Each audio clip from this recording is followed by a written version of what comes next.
So, all across the country, the real estate trends are actually kind of similar as they are here. Real estate seems to be going up. And the national mortgage market, which the mortgage market is national, has now seen interest rates go up. You had talked a little bit before the show about these trends that you're seeing in people who are trying to list or buy houses. Yeah, we are trying the trends, which they do coincide with affordability, so that's where the mortgage rates come in. But the trend in how people are listing properties, we're listing properties a little differently than we were a year ago or even several years ago, where we are trying to build up a demand and create a pricing war over homes, and the demand is there. And the strategy that is being used is maybe you put a home on the market, but you're not going to review offers for the first 6 days. And people go, why do you do that? Why are we doing that? And that's what we're trying to achieve is enough time on the market, since there are so many buyers, to look at your place and really let the free market determine what they'll pay for that house. And so by not reviewing offers for that first 6 days, it allows everybody to get a good look at that home, check it out. Maybe they'll do a pre-inspection and determine if they want to proceed. But then we're also receiving multiple offers after they've had a chance to review it. And what we're seeing people go over list price significantly sometimes to fight for that home. And that's another aspect where we're underpricing homes on the list price in order to create a wider audience, to people who catch their attention, and then let them determine how much the house is worth to them by going over. In some ways, it's like casting a wider net, but with bigger holes in it. Exactly. Yeah. You're going to get more fish, but a lot of them are going to swim out because they see how high the price may end up going. Exactly. Well, and this is to appeal to more people. We're trying to get it out there, and it's a marketing technique. And a lot of people, when they're buying homes, say they are approved to $300,000 in their mortgage.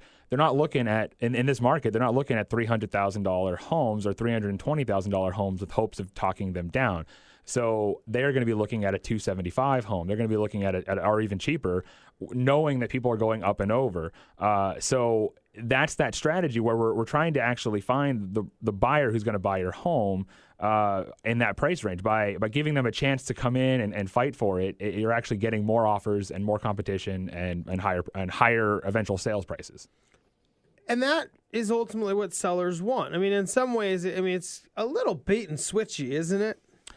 No, it's nothing different than any other it's just retail bait, market. And then everybody else just bids it up. It's like setting an auction item really low, below the what do they call it when you're at a live value auction? Or appraised value, or like a live auction, and it's like, oh, that doesn't hit our minimum. And so it's like setting this a live auction item real low, knowing that it's going to get bid up in a frenzy.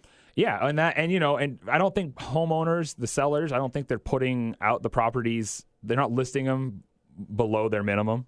I think they are at their minimum price when they list it. Mm-hmm. But then, even though we might see signs that the house is worth more, we want to, like I said, we want to appeal to more people and get that exposure and create that demand for the housing. And it has been successful. It's been successful the last 5-6 months in this listing strategy. And this is one of these strategies that's causing, this is the 10, 20, 30. I heard 44 offers on a house the other day. Yeah. It is. I think they've died down. I haven't had I've been involved in a 44 offers. Was it in Wallingford? No. Okay. No. Linwood. But it seems to have died down. I'm seeing more 6, 10 offers, but that's still fantastic. 6 or 10 offers. Yeah. That's manageable. That's real. That's in this market. I see realistic to dive through the all the offers and dissect them, see what they're all looking at, and what they're actually offering. Mm-hmm. But when you start getting that 44, it's really tough to narrow down who is actually going to be a good buyer out of there. Or anything, yeah. Yeah, and a lot of them you can probably pick out the best 10 out of there and review those when you do that. Jared Fraser joins us with RE/MAX on the Lake. Jared, what are some other listing strategies that you see people using? Of course, generating a whole bunch of activity on a house is a huge asset to a lot of sellers and a lot of real estate agents. Are there other strategies people are using to, I guess, continue this? Well, I mean, what works well with this strategy, with the delaying the reviewing offers and underpricing, is a good media presence with goes along with it. So really good photography of the homes, being 100% ready to show that home before you put it on the market is crucial nowadays, because that initial first brand new to the market, people are coming to that home hours after we list property. So we're making sure that everything is ready to go before we even want to put that home on the market. So some homeowners are getting stuff ready in a few days. Some take several weeks to a couple months that we're delaying putting these homes on the market until they are 100% ready day one. And you add that with the really good photography, a good online presence, good marketing on mailing around the neighborhood, and then also internet marketing. All of that compiled with the listing strategy is what is being the most successful. And so when people get that listing strategy, use both of these listing strategies, I mean, is that ultimately getting them more money at the end of the day?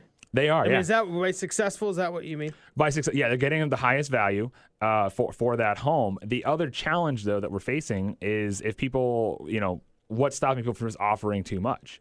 And then we run in with that appraisal where we're starting to get appraisal. So that's another new challenge where homeowners want to pay this much for the house, but maybe the bank doesn't want to lend that much for the house.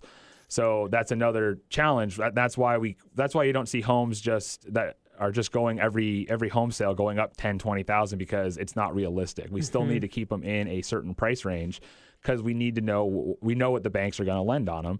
But another strategy on the buyer side that people have been doing, they're offering to pay a certain amount of dollars over the appraisal price, which is huge to the seller, and that's something that not every buyer can really do. But that definitely wins out a lot of offers if you're willing to pay $10,000, $20,000 over the appraisal price. That usually wins it. Got to have a few more bucks in the bank to do that. Exactly. That makes it tough and very difficult for a lot of buyers right now. Yeah. Jared, when you talk about these offers, do you think mortgage rates are going to change any of this? Do you think, and I've been asking this question a lot, do you think that rising mortgage rates is going to scare people into the market or scare people out of the market? Yes. Yes. Yes. I get the both answer a lot, so I'm not surprised. I think we're going to see more going in. I mean, rates went up and are still really low, and it's all relative to what it used to be. We're freaking out over 4.5, 4.75 interest rates. Those are fantastic. Those are still great interest rates in the long history of owning property. Those are still historic lows. And I think people are starting to realize that owning is better than renting. That it always has been. Funny when property values go up, all of a sudden everybody wants to buy. And when the property value is going down, oh my goodness, it's that short-term memory, man. It's incredible. It is short-term memory. That's a great way to put it. Yeah, because even in the down market when homes are going down, you can still save money by paying down that mortgage versus renting. You're not throwing it away the money. And I think the demand is still there, and I don't think the demand is going to be going away anytime soon. Yeah, the more people we hire, we've talked a lot about the fundamentals of this market. And you still have high-paying jobs. You still have a lack of inventory, and there's a lack of land. I mean, most cities that grow have a place to go. We're locked by water and and mountains a lot of even to build outside of a city's planned development. If they let you, is very, very expensive. It is cheaper for the masses, for everybody, to utilize the current utilities throughout their city's network and develop inside the city limits. And so, yeah, that is putting a strain on what the supply is.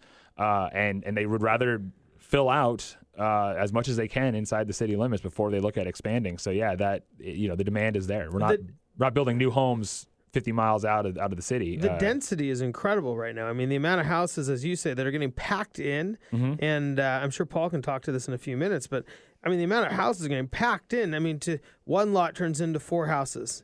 Two big lots turns into a 16-house plat. It's incredible. It's a little bit of a shock for us out here, but I mean, people coming from other parts of the world and other parts of the country where they're used to a more dense living situation, East Coast, that's pretty common. I mean, that's people are used to having common walls with their neighbors, but still, it's the place they own. So it is inevitable. I mean, we are going to be seeing that more and more as building and people want to put more homes in. And cities have a lot of control on that too, where they want more homes in this price range versus bigger homes in a bigger price range. But yeah, I think what that does is it puts a higher value on the existing homes that are out there. There's some people that don't like buying in those jammed, developments, and they'll take anything old and existing that has a garage and a lot and has a nice deck and outside space, and that holds a value on an existing home big time. Yeah, that'll be interesting to see how those older homes play out, because right now there is a trend towards new. I mean, there is always a trend. It is, yeah. There is, and they have to really make those places really, really nice inside to get you to change your mind. Yeah, but if all of a sudden you're comparing, well, geez, this house is from the '80s, but it's got a yard, it's got my own driveway, it's pretty standard. I mean, if you look around town, the houses that are from 80s, 90s, even the early 2000s have what I would consider more Seattle-style homes. They have a front yard and backyard. I mean, not even just one yard and a driveway. It's pretty interesting. And buyers, they see that. I mean, I've had the buyers that don't want to do any work, but I've had the ones that will look at that older home that's not that much older, and they'll go, I will buy that, and I can always make it nicer. I can't put a yard in. I can't put a bigger driveway in on those newer homes. And so there's a place for everybody.